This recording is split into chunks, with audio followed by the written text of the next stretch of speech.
There we go. We should call this the Scum Far, because they never show up.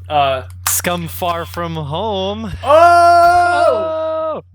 Oh, it's you. Come on in. Welcome to the Scumm Bar.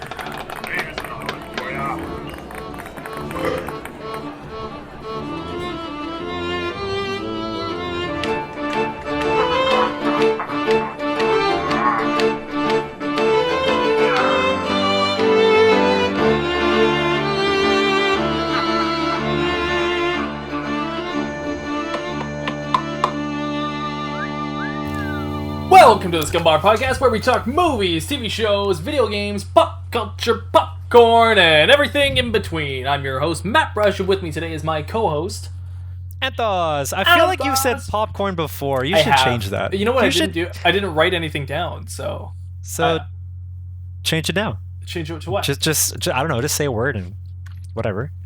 Pine cones. Pine cones. There we go. Pine cones. Papaya cones. Papaya cones. There you go. Okay. It's the cones of a papaya fruit. Sure. I like it. And everything in between. And with my host is Anth0z, who loves to make me redo things. So there you go.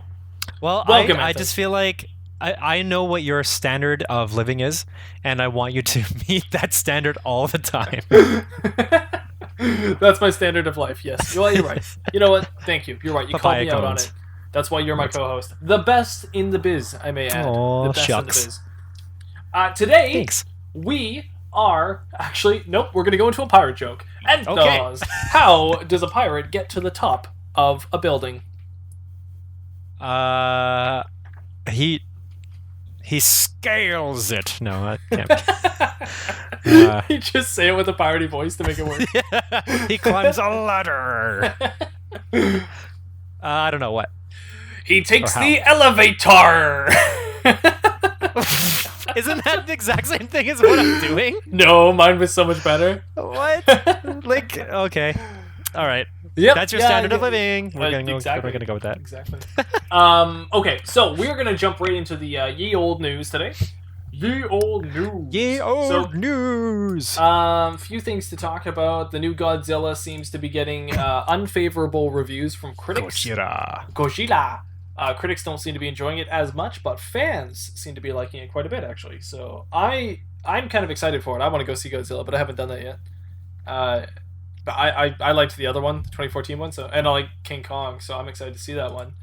But yeah, critics aren't really liking it, so I don't know. I don't know if I'm gonna like it or not. I hope I do.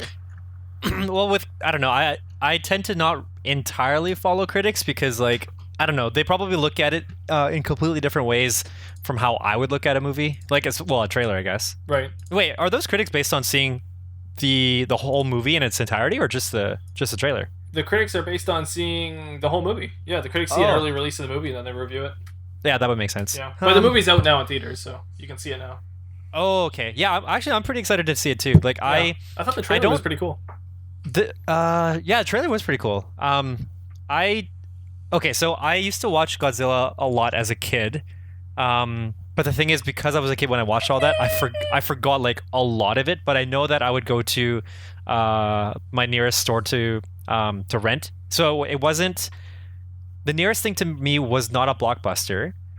There were two that were kind of almost like side by side, and like the little shopping centers were side by side. So one was a Rogers Video, the other one was an Apple Video. So I think Apple Video was probably just like a small privately owned like family one or something. Yeah. So I remember there were like 3 sets of movies that I would ever go there for to rent, if that makes sense.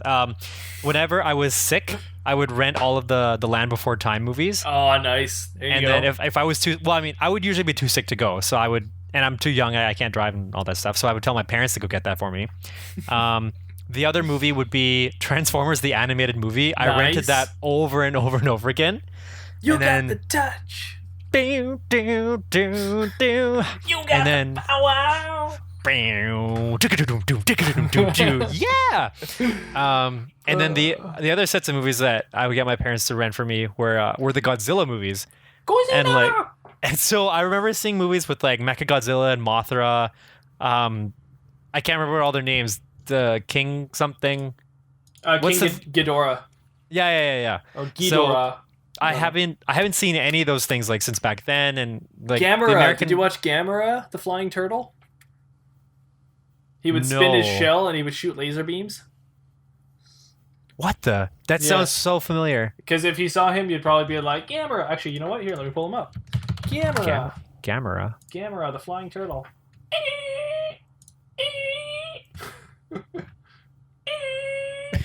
Where's he spinning? There he is. There's Gamera. Oh, that's great. He shoots lasers. I don't know where his lasers are, but he shoots lasers as well. Anyways, Gamera becomes like a friend of Godzilla. He's kind of like Mothra. Oh, okay, cool. Yeah. Oh, that's one thing I'm really interested to see in this got become a movie, to see how the friendships turn out between all the beasts. Yeah. Because Mothra's cool. Mothra is pretty cool. Mothra. Doesn't Mothra actually evolve? Like it changes shape and look over time, right? Yeah. It's got like the baby version, the larva state, and then it turns into the bigger one. Yeah. But then I don't know if the new movie will tackle any of that, but I hope it does. I feel like considering that they haven't really introduced a lot of the other beasts, that all of a sudden doing them all into one, I feel like it'd be overload if we showed like almost a bit of all the beasts' origins in one, if you know what I mean. Like, yeah, it'd be kind of like doing like really a Justice League movie, and we see the origin of like Aquaman and Wonder Woman and Flash and Cyborg all in a movie, and then that's like 2/3 of the movie. Yeah. So that'll be interesting. Yeah, I hope that it doesn't overshadow it. It very well could happen. Look, it's Caterpie pretending to be Mothra. What? An Aerodactyl in the background, and then this guy's looking like Godzilla, and then this thing's looking like Ghidorah. Oh, that's really cool. So they used... I see. I see. Smart. They made a poker. Anyways, moving on, though. Have you seen the new poster for Wonder Woman? I just saw it. Oh, that's what you had. I thought that was like an album cover. No, it's the new poster for the Wonder Woman 84 movie. It's very... Psychedelic is the word, definitely. I was going to say acidic, but I'm like, no, that's not the right word. Acidic too, It's very psychedelic. It's not bad. Her costume kind of reminds me of Thor. Has this like golden Thor look. You know, well, I feel like the gold is kind of that looks like it's gold because it's reflecting the colors around it. But the way I see that this resembles Thor, and I can't remember if any of the Amazonians had the same kind of texture, but you see on her arms and a bit of her thighs, there's like that scaly kind of texture. That's what chainmail. Yeah. So the chainmail. Oh, that's what it was. Because Thor had that on his sleeves.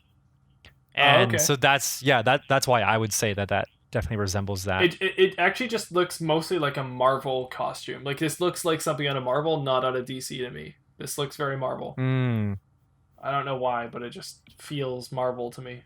Looking at her with that armor, it doesn't even like. I don't see this as Wonder Woman. I almost see this as like utopian, like utopian Mad Max or something. I don't know.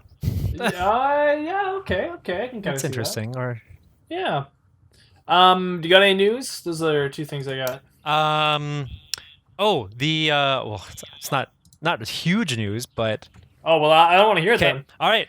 First topic. Give me some of that pansy news. Well, Pokemon Shield, Sword and Shield have gone up for pre-orders in Canada, so you can now go on Walmart and. Well, refresh my mind. What is Pokemon Sword and Shield? Pokemon Sword and Shield. So it's going to be the first iteration of a.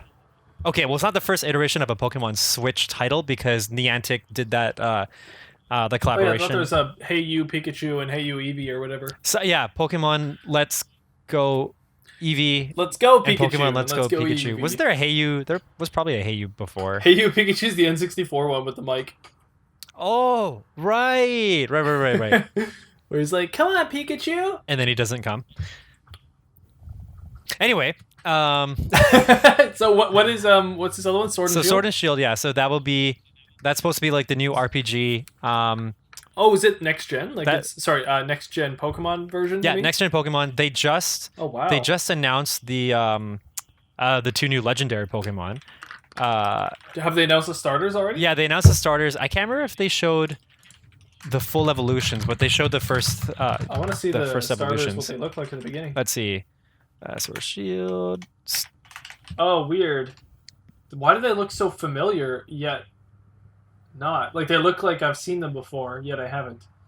I feel like because so the whatever that blue thing is, it looks like it's supposed to be a tadpole, and we've already seen a frog from what was it, Froakie? Yeah, I think Froakie, yeah, right? The Score Bunny, I don't recall seeing anything like that, but it does remind me of something else. Oh, so that's a flaming rabbit. Yeah. But that's kind of like Combuskin or whatever, isn't it? Combuskin was like a. Oh, that was a. It was a Turkey. chick. Yeah, Torchic Chicken. that evolved in. It was like fighting chicken fire, and this thing looks like fighting bunny fire. I don't know. It just they're starting to all blend together in my mind. Yeah, these ones look a little bit odd. Like when I look at Grookey, I feel like that is like the colors alone, because there's so many colors on it. There's green, there's brown, there's yellow, there's orange or red or whatever it is. Like it makes me feel like it's literally combined. It's like a mishmash of several Pokemon that they just were like, hey, let's take the features of this and put it into one. And if you look at their final forms, they look really weird too. I don't think they've released the final forms yet. Have they? Oh, are these just like artist renditions? Yeah, these. I think I don't think they've officially released them yet. Okay, gotcha. I'm just looking on Google. So Are you looking at the one with Sobble, Weeple, and Chamelancholy? No. Okay, because the Weeple just looks. I don't know what to call it. It looks really. It looks like it's scared, but also high. Anyway, you don't need to look at that. But I'm pretty sure the evolutions have not been announced yet. But they recently announced the legendary Pokemon, and I don't recall if they ever. I see it now. Sorry. Oh, the Weeple and then Chamelancholy. Yeah.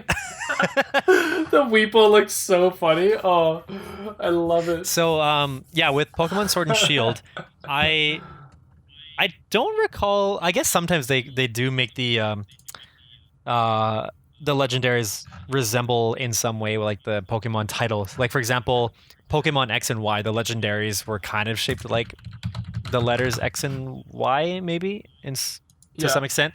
I can't remember if they definitely didn't do that for all of them, but for this one, Sword and Shield, I'm not sure if the sword is a part of its mouth or it's holding a sword in its mouth, and then the other legendary, he's got like layers of shields as his beard, or maybe they're Are you sure those are real and not the artist rendition? No, because I'm looking at some right now that look like they're artist renditions. Or it says on the side fan art. Possible designs. Oh, but it's how you described it. It looks like though, because there's a sword on this thing's head, and it looks like a sword. And then the other thing is like a shield on its back, but a shield on its beak, and a shield on its beard, and a shield on its chest. That I'm pretty sure that's the right one, because I recall seeing this in an email that I got from Pokemon International Company or whatever it's called. Oh, okay. So you actually got it from the Pokemon people. Yeah. I can just pull up my email right now. That's what I'm looking at. Is this right? Oh, are you sharing your screen? Sorry, I'm just looking. Yeah. No, that's not it. Oh, okay. Oh, I see what you mean. Okay. No, if you... it was similar to what you were talking about. So Sword and Shield Legendary. It's because you're using... Also, are you on Pokemon Gun a Firefox? thing? Yeah, I'm on Firefox. That's why. I'm on... Because I don't give a fox. Well, you should give all the foxes their dues. Is Pokemon Gun a thing? No. Okay, I just saw this. Definitely not. Wait a minute. Okay, Pokemon Gun. That looks like it's supposed to be Galvatron or something like that. How come it's not pulling up for you? That's really weird. Here, I can share my screen with you. Okay. Share. Sharing. Yeah. Can you see this? Oh, weird. Okay. Yeah, so I guess I haven't looked into it, but I'm wondering if maybe these are like removable, like the sword on this Pokemon on Zacian, and Zamazenta has like 3 layers of shields, which it almost looks like they could be taken off, but then Do you think Zacian is like really all about attack, and then Zamazentia is really all about defense? If I had to guess, I would say yes. Interesting. That is really what those games are about: tactical, special attack, and special defense. So, I mean, yeah, like it definitely could be. If it isn't, people would be really confused. So yeah, actually, I remember watching the trailer for when they released when they announced Pokemon Sword and Shield, and it was actually kind of cool. Like the rabbit score bunny, is that what it's called? When it was running, it was leaving like its footsteps were leaving footsteps of fire along the grass.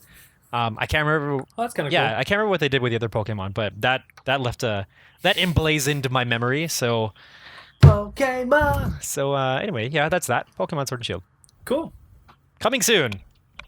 Awesome. Well, I didn't even know about it. That's all news to me. So Cool. So it was true. It was it's all news. news to me. I did it. It was news. Okay, we're going to move on to topic number 1 of today's show, which we've decided is going to be Spider-Man Homecoming, the trailer. So we've had a good glimpse of doozies at the trailer, and I've got some thoughts and app onions on this. So I thought I'd possibly want to know, how does Anth0z feel about it? Honestly, when I saw this trailer, I watched this trailer immediately after watching Endgame. Oh yeah. So I was right off the heels of Endgame and thought, okay, let's watch the trailer for Spider-Man. And I immediately thought of you. I wanted to know what your opinion was. So I want to know, what do you think of the trailer? It's really hard to say like what I have, like my thoughts on a trailer. I feel like, oh, let's just say first off, spoilers for Endgame, because there's gonna be spoilers for Endgame. Because the trailer even tells you spoilers for Endgame. So. Oh, that's true, right? Well, I can mention some non-spoiler stuff anyway, but I don't know, when it comes to a trailer, I take it so much more with a grain of salt, just because like I realize that the trailers are chopped up in so many different ways, and I have no idea what conversations are actually I know continuous, right? And so, and Sony seems to be the one editing the trailer, not Marvel. It's very Sony edited. oh, is it? Which they did with Homecoming as well. It's all like Sony made all the trailers. That's why there were so many trailers for it. Oh, I see. So, well, like I'm thinking back to specifically the conversation with Peter and Mary Jane. Or Mary Jane. Yeah. Mary Jane. MJ. At the same time, like I'm still not sold on Zendaya playing that character. I guess like something about the character just seems like very off to me. But then again, all the characters are like way different from what I'm used to. Like Flash Thompson is like, what? Like he's a preppy, snobby, like I don't know. I know. But I'm willing to keep going with it. Like if they can really make it work, then sure. But anyway, there's a conversation that I can't tell how chopped up it is, but if it is just them going back and forth consistently, she finds out, or she says, you're Spider-Man, and he says, what? No, I'm not, or whatever. And she says it's pretty obvious. But then at the same time, is she truly saying it's pretty obvious as like subsequently to him trying to say I'm not Spider-Man, or could there be more? I feel like that's the kind of thing that we could have waited to see in theaters, I guess, right? Like I don't see the point in like that. Hearing her say that doesn't make me want to watch the movie more, right? Like if I see other stuff more like kind of action based and things that where people are not figuring things out and people are looking more confused, then I want to go to. Or if she was like about to find out he's Spider-Man or something, yeah, like in the trailer, and then you're like, oh no, yeah, what if that happens during the movie? Yeah. So I don't know. That's part of my thought. I guess the other things I've been thinking were in terms of, I was gonna call him Rey Mysterio Jr. Mysterio. Sorry, I was thinking back. Jake Gyllenhaal? Yeah, Jake Gyllenhaal. Rey Mysterio Jr. is a wrestler, right? It's a wrestler. Whenever I hear the word Mysterio, I complete it in my head with Ray and Jr. So but with Mysterio, I'm used to seeing him as a bad guy. I'm also used to seeing him in the same, like from the same universe as the Spider-Man that we watch and or read. So to hear that he's from Earth, but from a different time or dimension or universe or whatever, however they labeled it, makes me think like, okay, so he could be a good guy. He could still end up being a bad guy. It could be one of those, and I hope it's not. I don't think it's going to be, but I hope it's not going to be like from, oh no, you haven't seen Captain Marvel. Okay, I'm not going to say it then. Never mind. That's the end of my thinking. Your turn, go. Personally, and maybe this falls into what you were saying earlier, but my biggest gripe is it feels like, and I don't know how they couldn't have done this, so I understand their position, but my biggest gripe just is that it's gone so far now, and you can't have a condensed Peter Parker Spider-Man storyline. Like, you can't pull it back after we've gone so far now with Peter Parker already. Like, Civil War to Homecoming to Infinity War and Endgame, we've taken Peter way further than the other movies have gone with Peter Parker. But the problem is we haven't developed Peter Parker in his own movies as much as the other movies did. So now we're struggling with that balance, and we're getting way too much of, like, Peter's already so much more powerful or done so much more than what's important in his small little tiny city block. So then they have to take measures where they're like, well, we'll send him over to Europe to make it a bigger deal. But it's like, that's not Spider-Man I've ever known is going to Europe. Like, the only Spider-Man I've ever known or cared about is the condensed storyline in high school and at New York. Yeah, who stays within his own friendly neighborhood. Off. Yeah, exactly. Yeah. And he even brings it up in the trailer. It almost seems like that's what they're trying to say to the fans, because he's like, I'm just your friendly neighborhood Spider-Man. It's like, but have you ever been the friendly neighborhood Spider-Man? Because we've never seen it. We've never seen you be a friendly neighborhood Spider-Man. We've only really seen you do crazy things going off and about. Interesting thought. I mean, I'll give it that Homecoming is more condensed, which is nice. Actually, I remember that was my favorite thing about Homecoming, is that they did actually keep it condensed, even though Peter's been used in the larger scale events. But this one is the opposite of Homecoming. It's just all over the place. It seems like it's way too spectacular. And watching the spectacle of, like, him and Mysterio fighting some giant creature and stuff, it looks like a DC film. Like, it doesn't even look like a Marvel film. It looks really off. It didn't make sense. And too jokey, almost. Like, the tone felt off because it was too whimsical, I guess. Well, so I don't know. I feel like we're missing it'll probably just start off, like, very whimsical in the beginning, because that's, like, I think you're talking about how he was saying to the cops, like, oh, I'm too busy doing your job or whatever. And then, right. Like, I'm going on vacation and all that kind of stuff. And that's very, like, high school, like, not another teen movie or something like that, right? Like, it's, it did feel a bit different from then on. But then, as soon as Nick Fury comes up, the whole tone of the trailer completely changes. It goes quite dark. Not quite dark, sorry, but, like, in comparison to the beginning, it goes a lot darker. That's true. It does change in tone entirely there. And it is weird with the character who's suddenly from another dimension and stuff. And we're like, wait, what? And he's, like, from an alternate Earth. But is that true? Because he's Mysterio, right? So, like, is anything true that he says or does? It could all be fake. We don't know. Yeah. I think it does feel like there's a lot more to the story they're not telling us. But in doing so, the story to me doesn't look like something I want to see. So I feel like there's maybe even, like, 3/4 of this movie we have no idea what's going to happen. Like, for all I know, they're going to actually bring in Venom, or they're going to bring in the Sinister Six or something. Like, they're going to bring in more characters, right? Yeah. Maybe that'll happen, and maybe that's a large part of the movie. But they haven't shown any of that in the trailer, and they've tried to make it just seem like it's this other movie. And in doing so, it looks like a movie I don't want to watch. Do you think that they would even do Venom yet? Because, like, the Venom that we saw with Tom Hardy, wasn't that strictly Sony? That one was strictly Sony, yes. But Sony owns the rights to it, and they could put him in this, I think. Oh. I think. Maybe not, actually. I guess I don't really know how that worked out in the end, actually. I assume they could. I guess so. I assume that because he was in a strictly Sony movie, that because, like, the previous Spider-Man were also in Sony strictly Sony movies, that now that we've got Tom Holland doing the Marvel / Sony one, that we would have to get a new or that they would get a new Venom character. And I was kind of hoping that maybe okay, so there's two parts of this. You know how the post-credit scene for Homecoming was Vulture, he crossed paths with Scorpion. And so I thought, okay, well, Marvel had done a good job with most of the movies for the first 3 phases of MCU, that they would the post-credit scene would actually lead into the next movie, or it would tie in some way to the next movie or next set of movies. So I was hoping that by seeing Scorpion, we would get more of a glimpse of characters to see all together as part of the Sinister Six. Mind you, I think at some point, almost all of Spider-Man's main villains have become a part of the Sinister Six. Yeah, I mean, the Sinister Six is a dynamic six, not a static six. So it's you never know who's actually a part of it. Yeah. But most of the Sinister Six we've seen already on film. So it's kind of hard for them, I guess, to choose who to be the villain. So I get why Mysterio would be the front and center villain for this one. That makes sense to me. But I also get if he's not really a villain until maybe near the end. And actually, there's a bunch of other villains in here.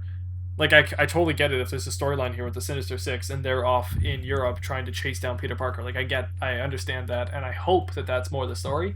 But this trailer, like, you don't want to give everybody all the cards on the table, but you don't want to give them nothing either. And this trailer it didn't feel like a Spider-Man movie at all to me. So it felt more like a comedy mixed in with like Agents of S.H.I.E.L.D. or something, which it was really strange. Well, I think I feel like what gave off that vibe too was because in that trailer alone, Spider-Man wears 3 different costumes. So he starts off with his Iron Man given suit, and then he goes into both are from Iron Man. Like the red gold one with like the it's the Ultimate Spider suit. Yeah, the Ultimate one. And then he goes back to his regular red and blue one, which I think was also given to him by Iron Man Iron Spider it's called, sorry. Right. The Iron Spider suit. So in Civil War, I think that's when Tony gave him that suit, the refined one. And then all of a sudden he's got this like black burglar outfit that he's swinging around in. Yeah, the spider, the noir Spidey, Spider-Man noir suit or something. Is that what it's actually paying homage to? I think they're paying homage to it. It's like a sleuthing suit, but I think they're paying homage to Spider-Man noir. I get okay. Oh, it'd be interesting I'm not sure. But... It would be cool if because we didn't actually see Tom Holland's like face in that suit, so it'd be kind of cool if Mysterio is from another dimension. So is that Spider-Man. So that'd be kind of cool. Like if we actually do see Spider-Man Noir, and that was actually him, in fact, and then he came over. So whichever dimension that they're fighting in, we hopefully can see at least 2 Spider-Men. That would be cool, actually. I'd be cool with that. Spider-Man. Yeah. Mr. Spidermin. Spidermans? Oh, that reminds me. I did it. Okay, so do you remember? Oh no. So in Friends, there was a scene where Phoebe asked Chandler, like, why did they not call him Spiderman? Like Spiderman. Yeah. You know, like I can't remember how she said it, but then Chandler was like, well, because it's not a last name, or it's not his name. It's not like Steve Goldman, right? Or something like that. I can't remember how he said it, but anyway, yeah. Spiderman, Friends. That's all. Spiderman. Yep. There it is. Yeah, there it is. Another Friends one. So yeah. Back to the trailer. I think that would be cool if we could see another Spider-Man. Like, I really liked Into the Spider-Verse. Seeing how many did we get? I still haven't seen that. You haven't? Oh, no. Go watch it. I will. Right now. Is it out yet on like digital to watch? It must be. It came out like last. When did it come out? Oh, maybe not. But I think it came out in like November or December. Oh, okay. It was a great movie. I think, yeah, definitely worth a watch. Yeah, I mean, I'm a Spider-Man fan, so I'd like to see it. But yeah. So I don't know. I think the new one looks weird. It looks different. Maybe it's good. And at the same time, I didn't think Homecoming looked good from the trailers. And then watching it, it was really good, or at least I thought it was really good. So yeah. Oh, you know what? I remember hoping this is the same. So my fiance and I watched it with you and your partner. Do you remember we went to Landmark? Yep, I remember having a brief conversation with you afterwards, and then I remember we kind of talked about like the character of Peter Parker, because like we've now seen 3 on screen. Like we saw the Tobey Maguire, we saw the Andrew Garfield, and now we've seen the Tom Holland, and they are 3 completely different embodiments of Peter Parker and Spider-Man. I remember, I think you said like, you know, like, I don't know if I like that, because it just didn't seem like he just didn't seem like a very Spider-Man character. And I was like, what? He seemed like so Spider-Man. He was like all like mouthy and jokey, or like, I can't remember what I said to convince you, but you're like, oh, actually, yeah, I never mind, I see what you mean. And then I think you were like on board with the movie all of a sudden. Anyway. Well, I think that's the thing is, while watching it, like, I'm one of the few who really enjoyed watching Andrew Garfield plays Spider-Man. I thought he was actually a really, well, I wouldn't say really good, but I enjoyed watching him as Spider-Man because I think he's a good actor. And I thought there was a lot of subtleties he was doing with the character that were really interesting. And I enjoyed watching him and Emma Stone, who was playing Gwen Stacy. I really enjoyed the Gwen Stacy dynamic there. I thought that was really interesting. Mm-hmm.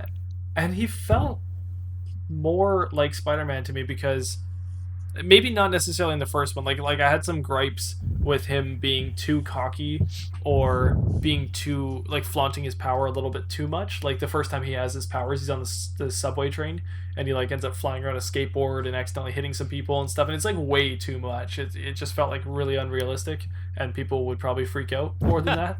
And I didn't like that. But I do like when he's quiet and subtle and a little bit shy and very smart, and I really like the subtleties he does with that stuff. It's nice, and you don't really get that with Tobey Maguire, and you definitely don't get that with the new kid Tom Holland. But that's because Tom Holland's Peter Parker is kind of a different Peter Parker. He's not a shy kid at all now. Now they've changed the dynamic of the character, and I think Peter should be. Like, it's weird, but you almost miss Tobey Maguire now, the one who was awkward and shy. Like, you almost want that now for Peter Parker. That's how he should have been. He shouldn't be able to talk to Mary Jane, like, at all. And, like, be, like you know when, like, Tobey Maguire's, like, standing far off in a field, and he's, like, staring at Mary Jane, and he's talking out loud to Mary Jane? Like, he'll be like, Mary Jane, I'm so sorry I couldn't be there for you, or something, right? He's just like standing, and they'll purposely make it look awkward, because that's how Peter should be. He's kind of nerdy, kind of geeky, kind of awkward, and we've lost that by now with Peter Parker. He's now become what kids want to be at high school, and that's, I don't know, he's supposed to be the underdog and then suddenly given powers, but now he's kind of like the cool kid on the block who then got powers. So it's different dynamic, and I think that's what I was trying to say out of the theater, because I struggled with that with the character. But you brought up a lot of good points that did make me like him, I'm sure. So, because I do like Tom Holland's Spider-Man and his Peter Parker. It's just, I think there's still like this perfect blend of all three of them we haven't seen Definitely yet. Not. Yeah. And I would like maybe that a bit more than what we're getting. Who do you think, if you could think of an actor to actually embody like the Peter Parker you're imagining, who would it be?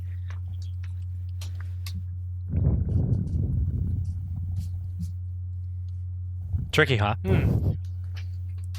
Yeah, it is. I think I would go for a no-name. Like, Tom Holland was a no-name at the time. Yeah.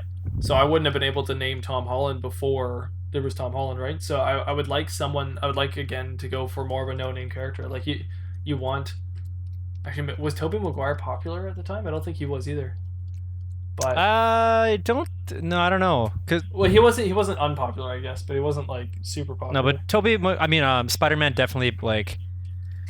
It definitely raised his stakes amongst, I think, just moviegoers in general, right? Like, I don't think I had really heard of him until then. So. But I can't think of an actor right now that would be all that good for Spider-Man. I'm not really too sure, but I just... Yeah, probably a no-name or something that we can't identify this actor as anything else except for being Peter Parker. Like, just like with Robert Downey Jr. when he played Iron Man, people then just kind of associated the actor with Iron Man. Yeah. I would like to see that done with Spider-Man. Yeah. But Tom Holland... Well, maybe Tom Holland's there right now. I don't know. But I don't know. Spider-Man's kind of a tough one. It's really sensitive, so it's hard to do. But yeah. That's fair. Yeah. Do you have an actor in mind? I've been trying to think. Yeah, it is really difficult because I think part of it, at this point, I'm sort of tainted by what I've seen. Of course, yeah. It's hard not to. Yeah. And I guess, actually, almost at the same time, I'm kind of... I'm almost starting to lose my sense of the Peter Parker that I'm used to, like reading in comics and also watching. Like I'd say like my main influences came from the animated series in the 90s. The 90s one, right? Yeah. That's what I go by as well. Yeah. Which I guess when I did watch in that, like it did, I felt that did still has some semblance of what I'm used to reading in the comics. I kind of feel like, the 90s did a good job of keeping things very similar, not just with the Marvel, but like, so Spider-Man, the animated series, but X-Men in the 90s as well. I thought that was pretty similar, like characters and their demeanor, I guess you could say. Like that seems similar to the comics that I've read, but also with Justice League, which I think was like later 90s, early 2000s, and then Batman, what was it called? Batman, the Adventures of Batman? animated series. Oh, maybe it is. Batman the Sorry, animated series? they're all called anime. Yeah. I don't know. Yeah, Batman the animated I'm series. not sure. So all of those during the 90s, I felt like they all embodied something that like I can see in the comics already happening. Like there was a good overlap. But with all these characters that we've seen on screen now, I don't see it as much, and so I'm kind of like my mind's getting skewed. And I want to say I would like to see a mixture of who plays Zach Morris in Saved by the Bell.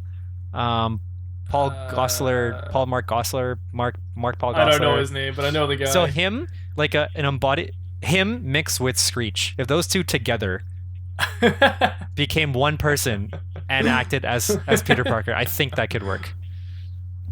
Maybe. Okay. Possibly. I think I can see that. Maybe no. I think he would be too confident. No, scratch that. It's okay. That's somebody else. Yeah, Zach's too confident, but Screech was also a little confident too. He was pretty confident because he wasn't like he was nerdy, but he wasn't nerdy to the point where he was like shy. He was nerdy to the point where he like just everything he did was just like full nerd, and I don't care what people think of me. I'm just gonna nerd. Is that nerdy or geeky? I can't tell. Could be both. But yeah, so I don't know. What do you people think at home? What do you beautiful people think at home? How would you improve? But only the beautiful people. The trailer. Only the beautiful ones. Yeah. If you're not beautiful, I don't want to hear from you. From the trailer, what are your concerns? What are things you're excited about? What would you do to make this a good movie from what you've seen? And do you prefer Spider-Man or Spiderman? Spiderman. I prefer Spiderman. Peter Spiderman. Your friendly neighborhood Spiderman. Spiderman. Okay, Anth0z, do you know what time it is? 8:04. Do you know what time in the show it is? Let me check Audacity because we're at about. I started recording. It is time to spin the wheel of scum. Scum. Anth0z, explain to the people what the wheel of scum is. So the wheel of scum is a wheel where once spun will determine the fate of the games that Anth0z and Mattbrush will play, and the games include. I'm gonna have to read it. They're Good Pirate Adventure, Shakespeare in a Yar, Parley OK, Haunting Tale of Woe, Who Wants to Be a Scum Millionaire, and Swashbuckler. Last episode, our team of Mattbrush and Anth0z were actually. What did we do? We did Pirate Adventure. So this time we cannot land on that one, and if we do, we will spin the wheel again. So Mattbrush, can you please spin the wheel for me? Click. There we go. It is spinning. The wheel is spinning. I'm spinning. I'm in a store and I'm spinning. Did you ever watch the Thumb Wars movies? No. Oh, have you heard of them?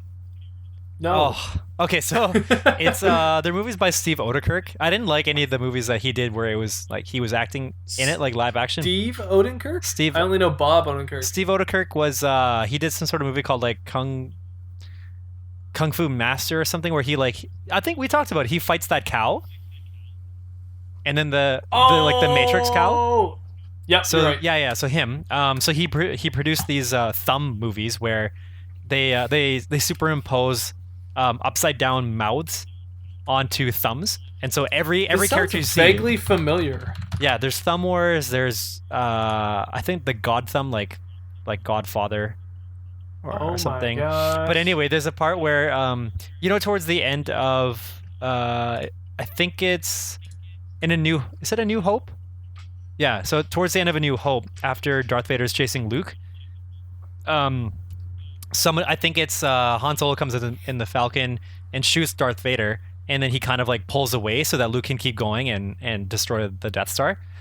But in this version, as Darth Vader gets hit, he like his ship goes flying, and so he comments, "I'm spinning," and like that's just like, it's like they're terrible movies, but they're fun little watches if you ever get a chance. Nice.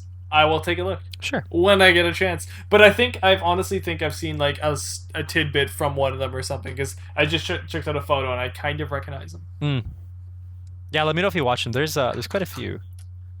Thumb Wars. There's Bat Thumb. Oh yeah, Bat. Oh.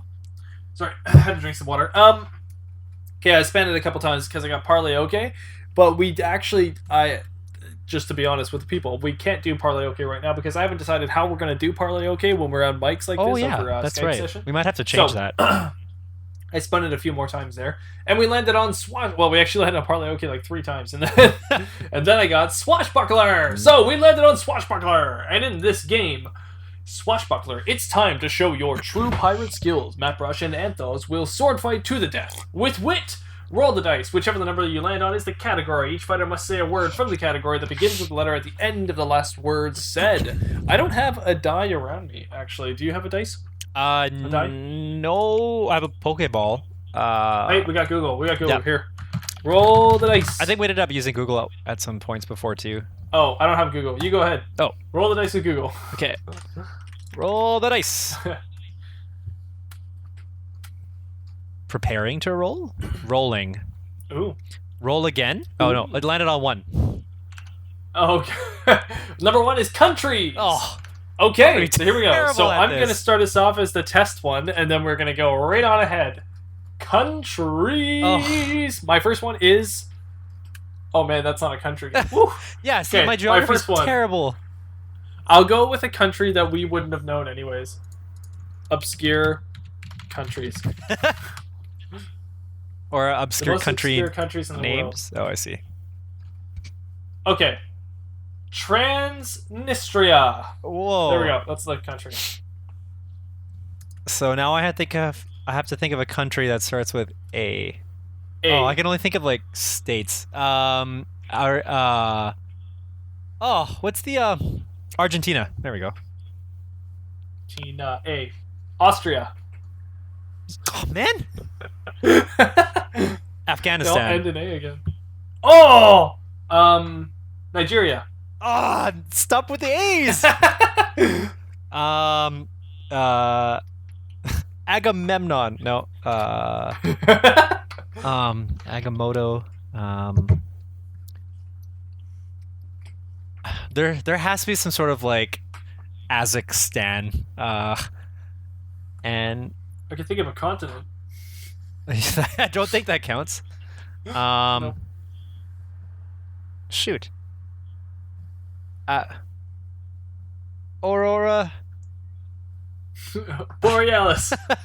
I don't know countries. Oh. I think I have to give up. No, keep going. Oh. You'll figure one out. Wait, are we still doing... Is this still test phase, or are we doing the actual... No, we're in the real game now, but I'm giving you lots of time. Oh, I see. Okay, thanks. Oh, wait, that's cheating. Never mind. I was going to look one up just so that... just to be prepared. But then I realized... Yeah, but then I realized that if I do that, then... defeats the purpose. Then I see them for the future, though. Like, I was thinking about, like, if I can help you out with one or something, but then I realized that helps me for the future. Oh, I see, I see. Countries that start with A. Okay, what else? And... There's gotta be another one. Oh, Antigua. I know is one. Is that what it's called? Antigua? Antigua? Okay, let's see what the survey says. Antigua? Is that what it's called? Antique? Antiquarian?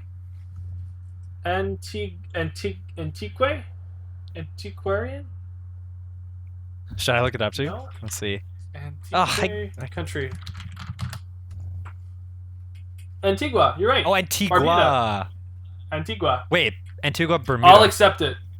Because that's not a country then. No, it's Antigua and Barbuda. Barbuda, not Bermuda.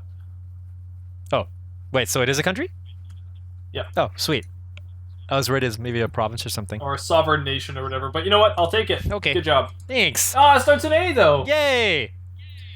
Antarctica is not a country, is it? No. But it's not a continent, is it? Oh, it's the Arctics. It's part of the Arctics. Wait, but is it a country or... What is Antarctica? Is it a country? I need to... Antarctica is Earth's southernmost continent. Darn it. Okay, yeah. It's geographical South Pole and Antarctic region. It's a region.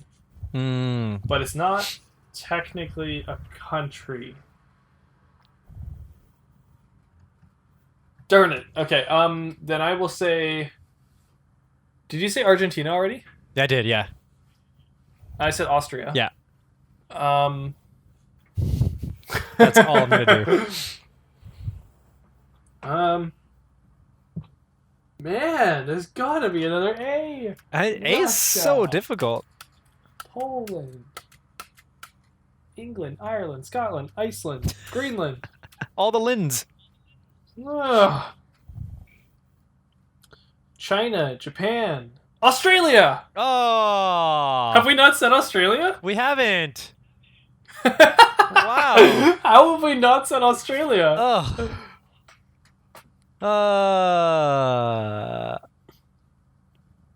Would I be able to say America? Or it has to be United States of America, right? No. I'm fine with that. You can say America. Okay. America. It sucks, but you can say America. What's with all these stupid countries that start? We've only done A. We've literally only done A. Yeah. Oh no, we did N.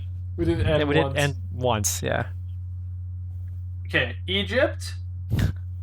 Egypt. Does North Africa count?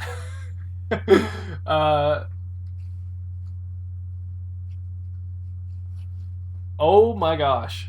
Okay, it sucks, but I'm gonna have to ring in the bell. I think. What? I think I can't No. do it. Yeah. You didn't let me ring the bell. I'm not letting you ring the No, bell. You have to got keep it. You got going. America. No, we were dumb. There was still Australia, and then you got America. I'm gonna give it to you. You win this round. But I'm gonna type in countries that start with A and see if we were really dumb. Well, we were really dumb. Pretty sure. Let's see how many. There's Aruba, Antigua, Afghanistan, Algeria, Oh. Azerbaijan, Okay.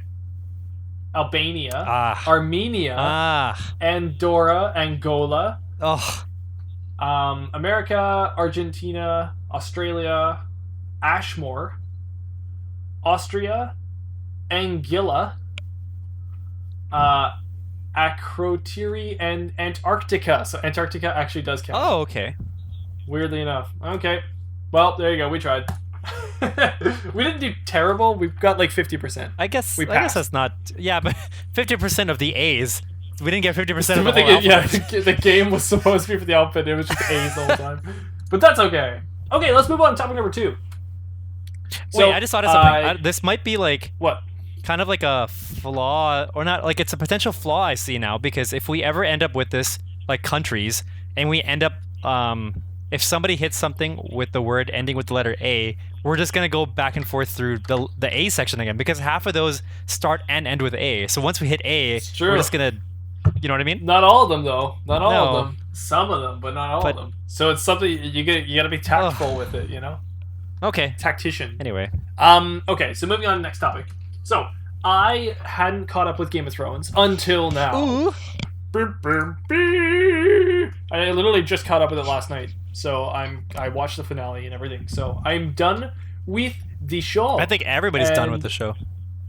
And we can now move into spoiler territory with Game of Thrones. So, if you have not seen the very, very end of all of Game of Thrones, do not continue, because we're going to spoil the whole thing. But should we do like a non-spoiler and a spoiler section? No. Okay, cool. No, let's just go right. All right. If you don't want to be spoiled, then you can't stay here.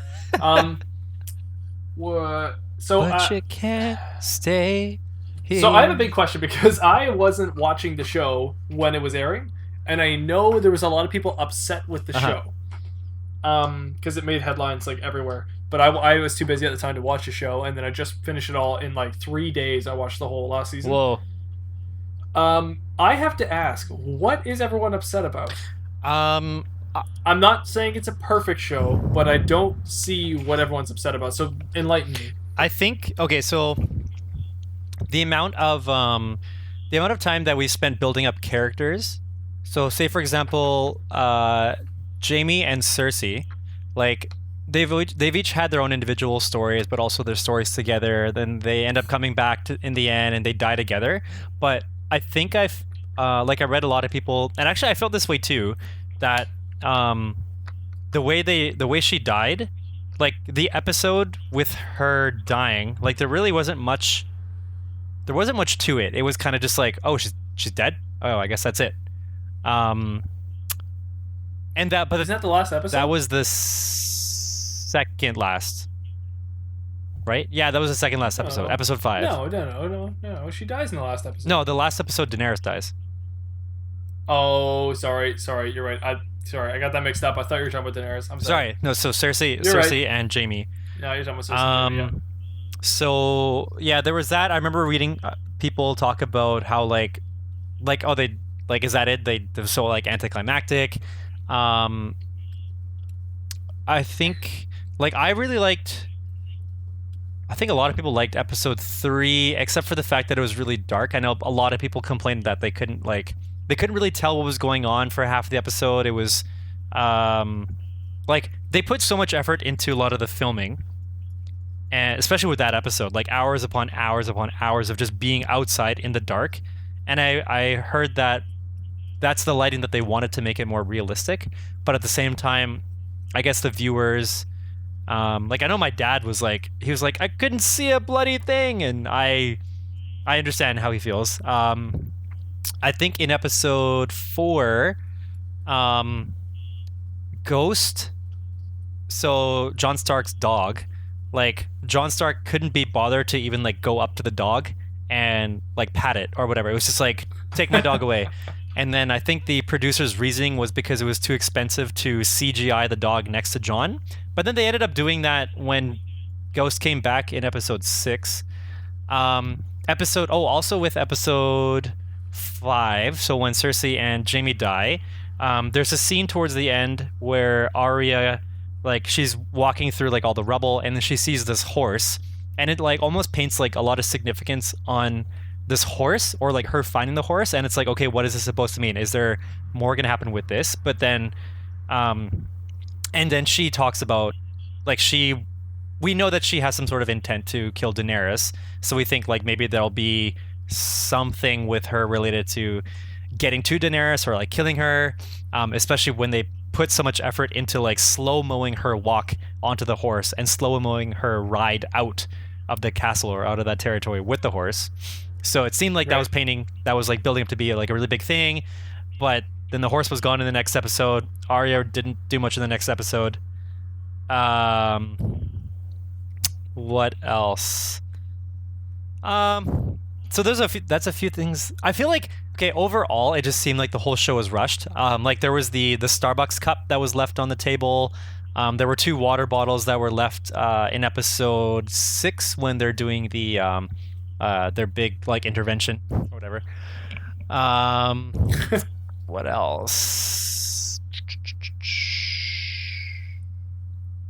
I'm sure there's more. Like you'll probably remind me as you talk about more, but yeah, I don't know. Why don't you tell me what you liked about the series and what you didn't like about the series?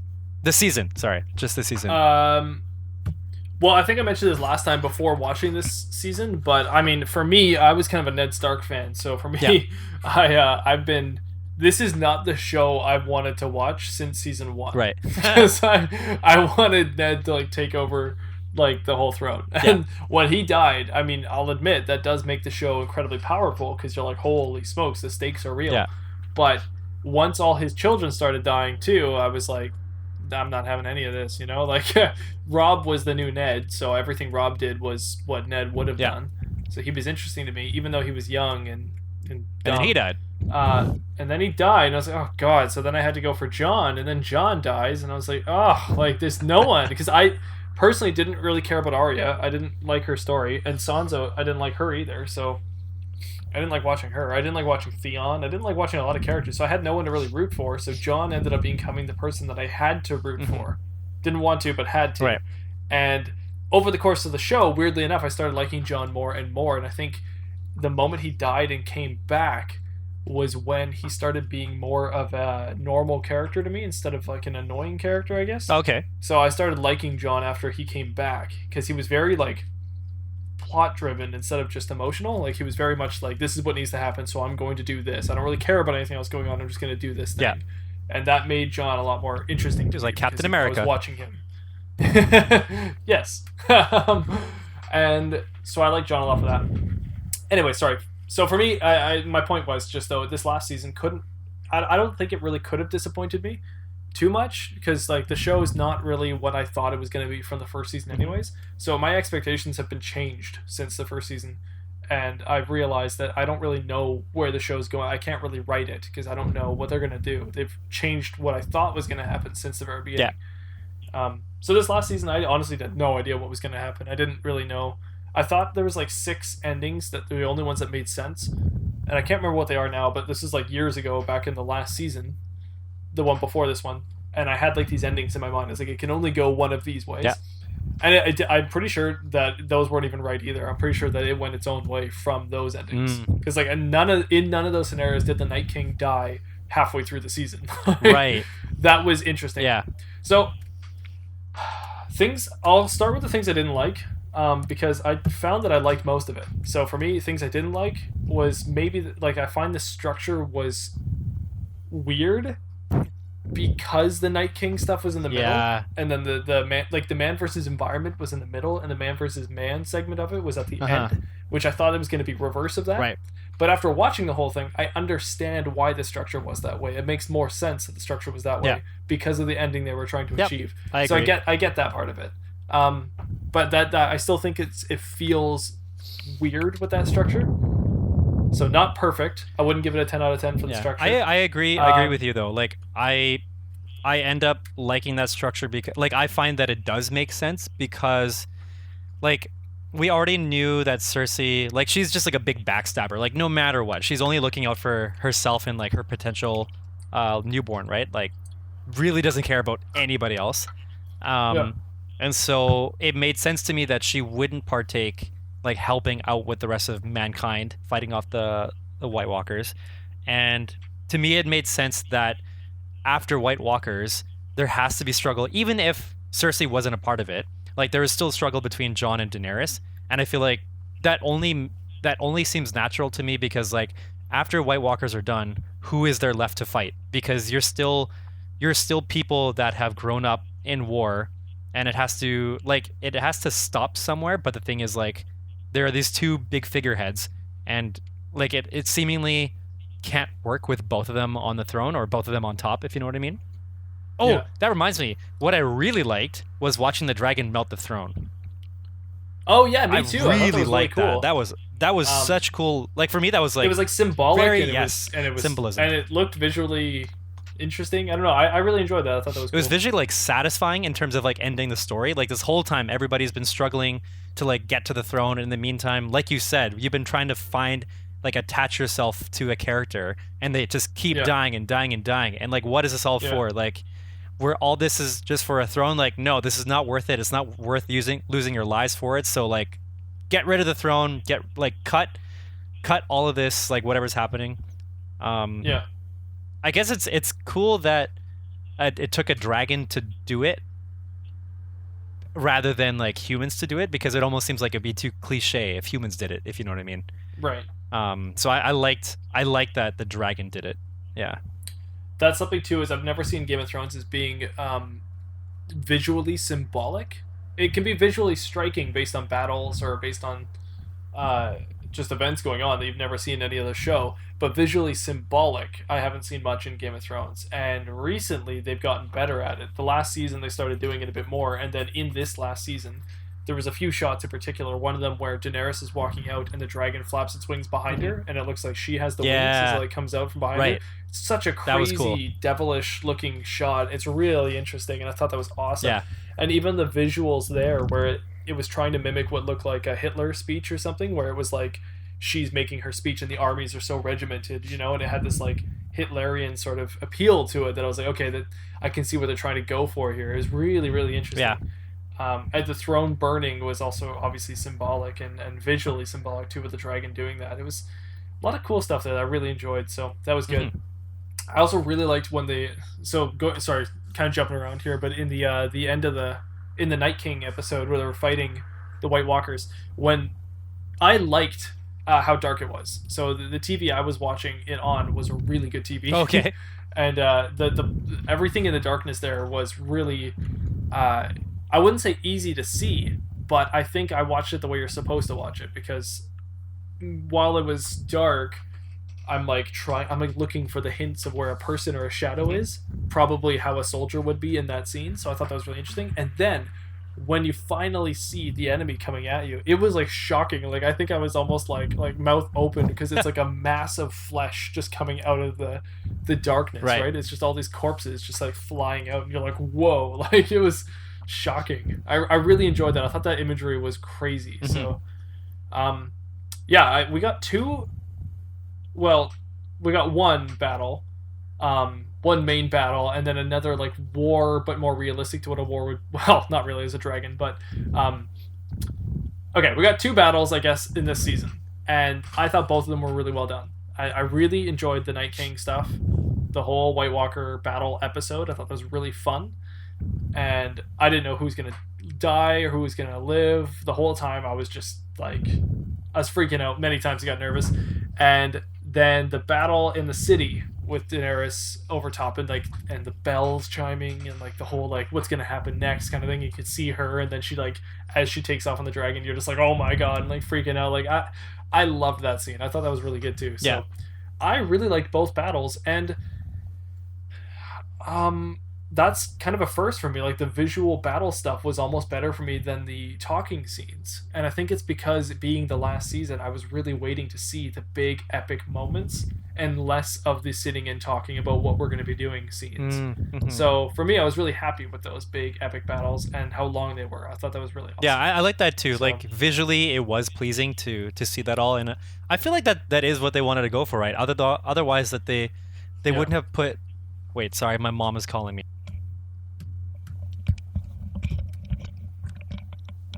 Oh, right. If you gotta take it, that's all good. Oh, no, it's okay. Because my mom's home, like I can call her. She said, yeah, I can call her back. Okay. What was I saying? Oh, so with their filming, I believe they wanted to, like, that's why they went with the whole like movie, like feature length, practically like episodes, right? Not just hour, but like hour 20, hour 30, like whatever it was, because they wanted to put together like awe-inspiring experiences. It wasn't just meant to be dialogue. It was also meant to be like, this is what we've all been waiting for. We've been working up to these big battles, like we're going to give it to you. And they did, which I thought was really cool. And I really appreciated that, because I think at the end of the day, since I know we're not going to have the story with Robert Baratheon and Ned Stark anymore, that I would like just the new kind of Game of Thrones they're throwing at me, the new visual striking ones. So I enjoyed that. And not the only thing, sorry. So a structure of the episodes, but a structure of characters. I can understand if people are upset about Daenerys a little bit. Like I can get that, I guess. Yeah. But to me, it made so much sense from the first episode. I was like, okay, like Jon and Daenerys have to be the end of this show. It has to be the two pitted against each other. Of course, in my mind, I was thinking Jon would win and be the ruler of the realm. Yeah. That was where I thought the show was going. Of course, it went a different direction, which is fine. It threw it for a bit of a loop, but I really was hoping from the first episode there that that's where they were going, and that's exactly where they went. I was really happy with that. But the only thing I think if I was a Daenerys fan that I would appreciate better is if in the last season, the one before this one, they already got into the Jon and Daenerys relationship more, so that you spent less time with happy Jon and happy Daenerys, and by the end of that season you got to a bit of a conflict between Jon and Daenerys. Like if he told her his lineage at the end of last season, and we started this one with that conflict already starting, and that's maybe what caused her to start to get to this evil, more Mad Queen-esque sort of mode. That would have made more sense, I think, because it would have started on that character structure instead of morphing within the season to that character structure. I agree, because I kind of had a similar concern in that, developing Daenerys strictly in the season from the breaker of chains to destroyer of like everything, like the merciless queen. She, like,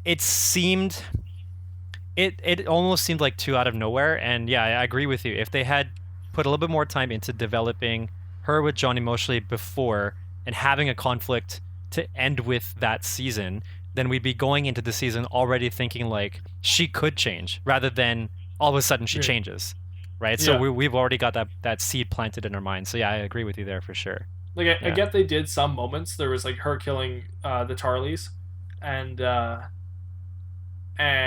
like getting mad at Tyrion. Like they'd done that a little bit. Just I wish we got also the happy stuff out of the way. So her and Jon's happiness is what confuses people, I think. Yeah. Because they were so happy at the beginning that I think they should have somehow done that in the last season before they got to this one. But I didn't think it was all that bad because again, I was kind of rooting for the evil Daenerys storyline. I didn't know if it was going to happen, but I was rooting for it for sure. Yeah. It was in the back of my head, and once they started playing that out, I was like, yes, here we go. Like this is going to be awesome. Yeah. It just made sense to me. But then when I gotta admit, when Tyrion eventually gave the throne to Bran and said Bran's the one that should have this, I was immediately taken aback because I was like, that's weird. Like it made no sense to me because I thought Jon should have the throne. But as I thought about it more and more, I was like, that's actually a really good theme for the show. Like, it made a lot of sense. He was a king who has no desire. He has no want, no greed. He has nothing. Yeah. So, and he is just the history of Westeros. Mm-hmm. So he literally is the history being the ruler, so that their past rules their future. And I thought that was really, really interesting. Instead of every other ruler for that kingdom who has been greedy or who has had some kind of selfish need, who's screwed up everything. So I actually really liked the theme there, where they were like, we could have a good ruler that we all vote for, if there's somebody who does not have the desire that the past ones have had. And it's not by bloodlines, it's by choosing. And I was like, okay, I really like that. I thought that was actually a solid ending to a show. Yeah. Instead of just like for Westeros in general, it's like it makes the whole story have a nice arc to it at least. Even though a lot of these characters don't get full arcs, it does give a nice arc to the whole show. Yeah, so I like that. I also really like that too. Now that I'm thinking about it, Bran was kind of like the Doctor Strange of Game of Thrones, because like he knew pretty much like from like the moment that he became the Three-Eyed Raven that he was going to be in this situation, that he was going to be ruler of the Six Kingdoms or whatever. I think so I predicted that that Sansa was going to be on the throne, which so she didn't end up on the Iron Throne, but she separated herself. I felt that Warden of the North. Well, it wasn't just Warden of the North. It's like Ruler of the North. Like they totally separated. Queen of the North. Yeah, Queen of the North. So like for me, that almost like that. I don't know if maybe I just misunderstood it, but that conversation alone was very much like, okay, let's try to act as one, like act neutrally altogether. But then for Sansa to say, okay, you guys go do that, but we're gonna do our own thing. I was like, what? That's totally the opposite. But maybe I didn't of what they wanted. Yeah, or what they're trying to tell with the story, because I feel like that kind of negates. Like I think the same as you. I like that they want to have this neutrality and have a king, a quote unquote king, who doesn't desire to be king, who is just like very in the middle, not like one sided one way or the other. But I feel like having Sansa put the Starks in that position almost just negates that whole fact. So I don't know if that's just me or not, but yeah, I get it. Like there's that sense of like, oh come on, like we could have had this nice peaceful sense or family kind of thing going. But before there was the giant wars, like Targaryen rulings or like the Robert's Rebellion and all that, before all that, the North was separated off from the other kingdoms. So there was 6 kingdoms. Oh, well, okay, I didn't realize. So before that there was, but that was like 1,000 years ago or something like that. It was a while back. They were their own separate region, so it does make sense for the show to kind of regress back to that, or at least the land is regressing back to those kinds of factions. Okay, and that's actually why I like Jon going north and what seems to be staying north, because the Stark's blood goes back to the super cold north. Jon's blood goes back to the blood of the First Men, and the First Men were the men who then eventually became the Northmen, who were the Starks and all that. Mm-hmm. But those first men all came from the north. That's where they originated from. So I like Jon going up north because it's almost like him returning to his like Neanderthal roots or something, right? Like, you know when Tormund says you have the north in you, like the real north. He's like, you have a bit of the north in you. Mm-hmm. It's almost like he does, like in his blood, he actually has like the blood of the First Men in a sense. So it's really nice for his character to go up north because technically that's where they're all from, anyways. Yeah, I was gonna mention. So what I liked about a lot of the Marvel movies, and I mentioned this last week, was in terms of storytelling, where they wrap things up by bringing the beginning to the end. Like they show a similarity. So for example. Or like they connect in some way. Like, so I mentioned before that Iron Man, like he had the first movie and he had like the first kind of like technically the first opening scene of like the modern time in Endgame. And so then he was the one to like end the movie, or he ended Thanos and he ended the war, and like, right? So begin to end sort of thing. With this one, I I like that about the storytelling for John as well, because we knew him from the beginning as like pretty much like heading off to be on the Night's Watch, to be in the North, and so they ended on the North. When we met Daenerys, she already had she came from a lineage of the Targaryen Mad King, so I felt like it was pretty much like foreshadowed right away that she was, if she were to be the contender for the throne, that she would then be the Mad King. What I liked seeing was thinking about Jaime versus Jon and seeing their contrast, because Jaime was known as the Kingslayer, and he was the one who like he was the Kingslayer, and he did it for like he killed a Targaryen king, and then he eventually, I don't know where he was, like Knight of like the Seven Realms or whatever, based on whatever the Lannisters, like their position. And then you look at Jon, who is like, he's kind of like, he's honorable also, and so you would expect that he would do the right thing for the people that he cares about, the people that he loves. So I thought it was cool. Like, I also figured like if anybody were to kill Daenerys, it would be Jon. Like, he is going to be the one to be the next like king, quote unquote king slayer, like the queen slayer. Right. So I liked the fact that it was him. I'm interested. Like, I want to know a little bit more about, or I guess to discuss more the what was the last dragon that was left? Was that Drogo or Viserion? Drogon. Not Khal Drogo, right? Drogon. So, because Drogon was the one who, I guess the last dragon left, like came up and then didn't kill Jon. So I'm wondering, like, writer's perspective, or like producer and director's perspective, like what is Drogon actually like thinking? Like, there's no point to killing Jon because like my mom is dead, or like I don't know. I took it in a spiritual way that Drogon couldn't kill Jon. Okay. I don't know. I don't know much about the lore and all that stuff, but I know dragons and Targaryens are the only two pairings that have that connection. Just like Starks do with direwolves. Okay. There's like Targaryens could warg or whatever into their dragons. Yeah. Commonly, just because they have that connection. So Jon has Targaryen blood in him, and that tells me that it's possible the dragon straight up just can't kill Jon. And it's something that maybe was, like, I don't know. The books aren't out yet, so I don't know. But maybe Jon had, like, a really strong connection to at least one of the dragons. Mm-hmm. And it almost seemed like they were going to play that up, and they never did. Right. And he may have, and they just never got to tell that story. And that to me is kind of what was happening with the dragon, why it didn't kill Jon. It wasn't because it was like super protective of Dany and then it like saw him and then decided not to kill him. It seemed to me like it was sad that he made that choice. But the dragon knows Jon as well as like Jon knows Jon. It's kind of like how I saw it. And that's actually my defense as well for Jon and Ghost. When he saw Ghost, because in my mind, and I don't know because the show doesn't explain anything, but when Jon died and then came back later, in my mind, he warged into Ghost. Huh? So in my mind, he became Ghost when he was dead, because he, in the books at least, he can be Ghost. Like, whenever he wants, he can, like, really? So when he sleeps, he dreams as Ghost. Yeah, all the Stark kids dream as their dogs. That's so cool. Because they all have that connection with their dogs, right? Yeah.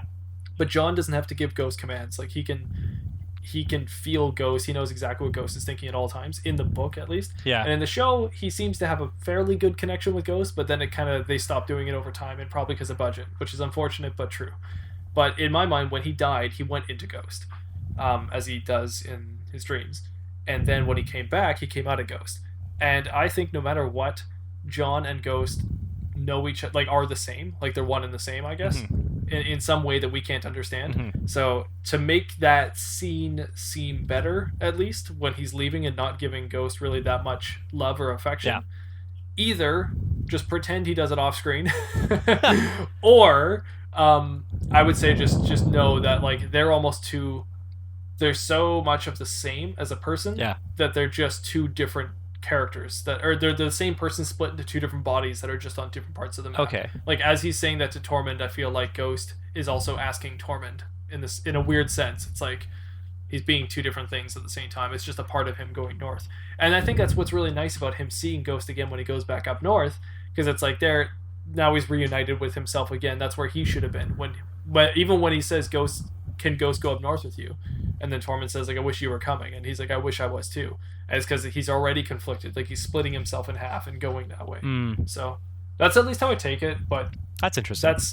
I don't know if that's at all what they were going for. I'm sure, again, it's budget or whatever. It's always budget. But there is more to the Jon and Ghost story anyways that I wish we got to see so much more of Ghost. Yeah. I always do. I was even saying it. We didn't even see him in like the first 2 episodes. And I was like, "Where's Ghost?" That's I think if I had a chance to get that connection with Jon and Ghost, then I probably would be on board with that too. But I didn't, and I guess because they just didn't have the budget to. They don't show it. To work that in a bit more. I think I guess like they did in the earlier seasons when they introduced the direwolves in, they showed like all the kids like really, really showing all that affection for them and then there's subtle hints towards it for the dogs throughout the show, and there is subtle nods to it when Jon dies. When he's dead, Ghost doesn't do anything. Oh yeah, Ghost lies next to him but doesn't move at all. And then as soon as Jon comes back, it shows Ghost like lift up his head and look at Jon. And it's almost as if Ghost is now back to being able to do what Ghost wants to do. Ghost is back to Ghost, while Jon can then be Jon again. So it's really interesting, those weird moments. But the show almost doesn't want to answer that question because they don't want to either upset anybody yet, but they also don't want to not answer the question. So they just made Ghost kind of like do its own thing at that time. Right.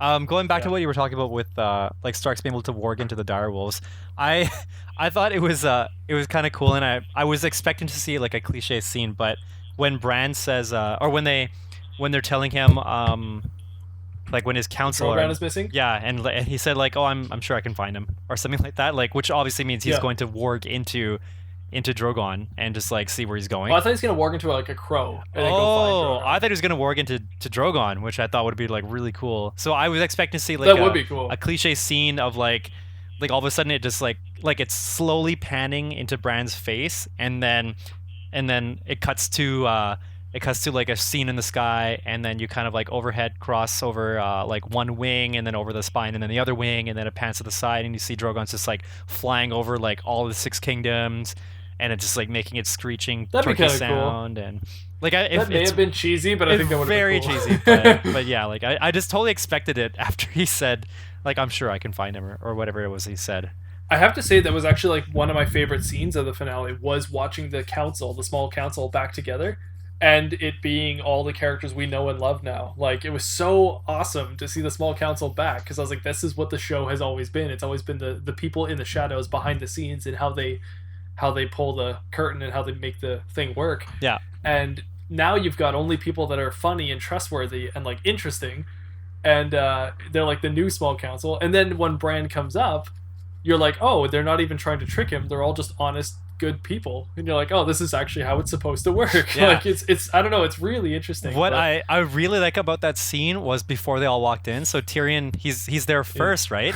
And then he sits down, he looks around and he's like, and then he starts adjusting all the chairs, like as if like, no, this is not good enough. And like just a subtle thing like that, but it's so good. What I liked about it was, I guess the way I took it is that we saw Tyrion pretty much like the whole series. He was like he was pivotal to several people. He had a multitude of very compelling conversations, whether it was with his dad or with Jon or with Littlefinger or Varys, like you name it. Like he was definitely pivotal in like pretty much like every single person he talked to. There was so much significance to it, and so you could see a lot of growth from in the beginning where he's just like sleeping with whores all the time and just drinking wine and like not caring, and then like slowly growing into somebody who's like he actually shows a lot of wit, which you see more and more when he's talking with like Varys. He's showing a lot of character when he's like denying he's not taking advantage of Sansa. When he's known for just like constantly sleeping with whoever and whatever he wants, and pouring wine for everybody, and then gets to this point where he betrays Daenerys and he knows he has to pay the price for it. Like he almost expects to die. Yeah. So he's that's a great scene. Yeah, him throwing the lapel down the stairs. Yeah. You know, he's just like, I don't even care what you do to me. Like that was the worst thing you could have ever done. Yeah, it's like so perfect. I love that. I know. Coming from him, like, it was just, but it was so honorable. It was amazing. I loved it. Yeah, it was great. And then I just saw it was like even though it was so small, it was very like humbling to see him adjust the chairs. Because for me, that was just like he. Like there are these expectations and he wants to make sure they're met all of a sudden. Like he's not all of a sudden, but we definitely saw the progression to that point, right? So with the whole when he threw the lapel thing, that just reminded me of Grey Worm, and I was so back and forth with his character with this season. I didn't like him this season because like he was always a very like militant, like non-emotional kind of character, right? And then all of a sudden he's kind of one-dimensional at the same time. He's always been very one-dimensional. Like there's not you can't flesh him out too much. Yeah, there's not much there. So but then all of a sudden in this season, like he was kind of like embodying Daenerys at the same time, right? Like he wanted to kill anybody just as much as Daenerys did, which was I get it. Like all of it, I don't know, it just felt weird to me that he was so strongly connected to Daenerys that I guess it made sense that he felt the same way, but then it just like, yeah, at the same time it really bothered me, and I was hoping we were going to see a fight scene between him and Jon, and then we would see Jon kill Grey Worm. Interesting. Like I felt like it was leading up to that because Jon was the one that was stopping everybody, especially Grey Worm, like tried to stop him from like just slaughtering innocent people, and then it seemed like there was it seemed like something was sparking in between them because they were totally opposing sides. Yeah. So I was hoping to see some sort of like bout between them, but nope. So favorite characters this season? Tyrion. Tyrion and Sansa, surprisingly. I never liked Sansa at all, and I think this season she really she turned it around so much and became a very interesting character. Sorry, I shouldn't say favorite characters, I guess, but enjoyable characters. Like, if I was going favorite, I would go like for Jon or something, but I have to give her like a huge shout out because she went from like being one of my least favorite characters to one of the most interesting characters of the show. Like seeing her throughout, especially the first couple episodes of that season, she had so many interesting lines and was clearly one of the more smarter characters. Mm-hmm. And I was just really interested in what she had to say. So yeah, so they did a really good job with her, and even taking it to more of a cool level, she embodied a lot of Ned Stark and a lot of Cat. Like a lot of the choices she made, I think Catelyn Stark would have made as well. Yeah. She sounded a lot like Cat when she was telling Jon not to go south. Yeah. And she was telling Jon like that the Queen was trying to manipulate him. Sounded exactly like when Cat was telling Ned not to go south, and when Cat was trying to say that Robert was manipulating him. So it was really interesting how they made her like the new Catelyn Stark. So yeah, I really like that. Yeah. And like I started to like these characters so much that it's like I wanted to see them when they're older and having kids. And then like we get again the same characters from like the beginning of the show last time. Mm-hmm. So I really enjoyed that. Yeah. I think so Tyrion for sure, one of my favorite characters, if not my most. I'll probably have to think a little bit more on this, but I'm leaning towards the Hound. I just enjoyed every single one of his interactions with everybody. I think because like always interesting. He just like he obviously didn't really care about people, but there was definitely some sort of care that he felt for Arya for whatever reason. Even though like she tried to kill him, just I don't know, just his maybe it's just like his acting or the conviction to his character, but just watching the Hound interact with like anybody was like I loved watching his scenes just as much as I loved watching Tyrion have like witty bouts with people. Like they were so when Tyrion would have a conversation with somebody, and if they were debating, it would be very witty, whereas the Hound with somebody else would be the complete opposite, just brash, crude, but at the same time, it's still like you can still see that conversational like spark between like its opposing sides, but they were just extreme opposites in terms of the style of their conversation, and so I really enjoyed those. Yeah. He's a good character. Yeah. I have to say, I think most people's reactions are just that. They're reactionary, and I think that everyone's maybe a little bit upset also because the show is over, and that it's gone now, and they maybe didn't get the show that they thought they wanted. Right. But I bet you anything, this is my prediction, within 2 or 3 years, people will look back on this ending and change their minds collectively. Well, you know what they have to do? I think a lot of people... Sorry, go ahead. They have to start a podcast like us, and they have to discuss it like us, and then they will see all the points that they didn't get when they first watched it. I think it's the show they didn't expect, so they're mad about it right now. But later on, they'll be happy with the show they got. Yeah. And the reason I think that I'm okay with it sooner than they are is just because this happened to me back in season 1. I will never forget when Ned died. Yeah. I was very upset. And I've rewatched season 1 hoping that it was going to give me a different ending. Mm-hmm. And I've read the book hoping that the book was going to be different. Oh, yeah. And nope, unfortunately, Ned Stark always dies. Yeah. Oh, that reminds me. So I can't remember if I mentioned to you, but so my fiance and I, we were actually in Victoria for May long weekend, and that's when the series finale was supposed to aired. Yeah. And so we went to a BR because we wanted to go to like a screening party, and so there happened to be one there. Except we get there, so we get our table, and then it's running late, and then they tell us that apparently the iPad that they usually play it on was lost, or like somebody took it. It was like they just couldn't find it. Gosh. And so then maybe 20 or 30 minutes later, they say like, okay, we found the iPad. It fell behind the table or whatever. Fell behind somewhere where they can't reach it. It's probably like a really thin crack or something. And then like another 20 or 30 minutes later, they found the iPad. But because everybody in the pub started streaming it on their own, that it's using up the bandwidth in the pub, and so they can't actually stream it on their own. And so after I think we waited for like an hour, and then we're like, okay, it's not happening, so we're just gonna go. But we were so looking forward to going to a viewing party because we'd never been to one, and then I showed her clips of viewing parties from episode 3 where Arya kills the Night King, and it just it looks like such a fun atmosphere. Like everybody, even like the people working, everybody's just at a standstill, and then you see once in a while as what was it, when the Night King was walking up to Bran, and you see some it pans to the people that are watching in the pub, and people like put their hands over their mouths, or like they're like closing their eyes, or they're like gripping their hands really tight, and they're like, you can tell that they're like sweating. And then Arya jumps, and everybody like gasps, and they're like, yeah, it's gonna happen. But then Night King catches her by the throat, and they're like, no, and they think that she's gonna die. And then it slow-mos to look at her hand, and she drops the knife, and everybody gasps again. And then she stabs him, and then the whole pub just blows up, just like when Captain America said Avengers Assemble. And it was just like, oh man, like that would have been so fun to be a part of.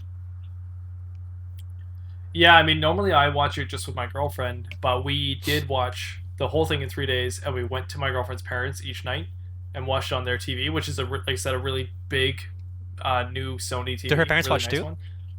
Okay. Yeah, so they were watching the whole thing. So nice. We watched the last season together, just 3 nights in a row. Just kept coming back and watching it at night and watched the whole thing. Nice. And it was awesome, like really good. And it was nice to watch it all together. Yeah. So I forgot what that was like, watching a show with more than just one other person. We all had different ideas about it, so that was cool.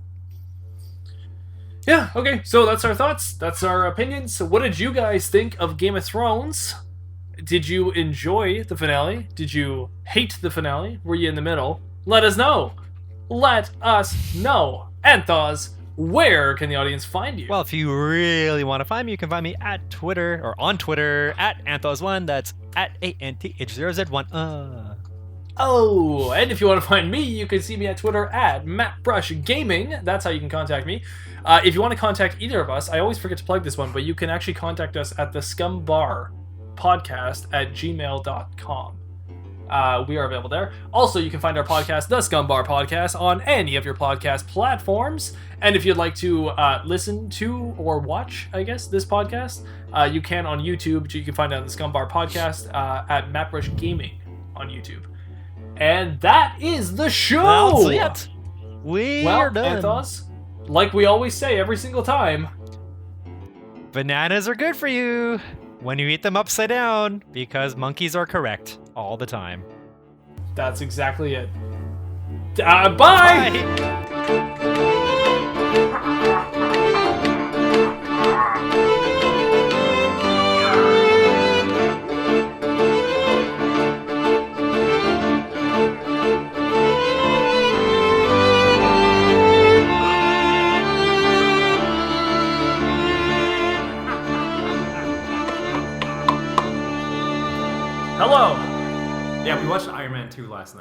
Iron Man 2, shut it down. Yeah. Did somebody say shut it down? Yeah, War Machine. Don Cheadle? Yeah. Not John Cheadle. Don Cheadle. I was gonna say John John. I almost said John Cheadle. Cheatham. It was like a mixture of Tatum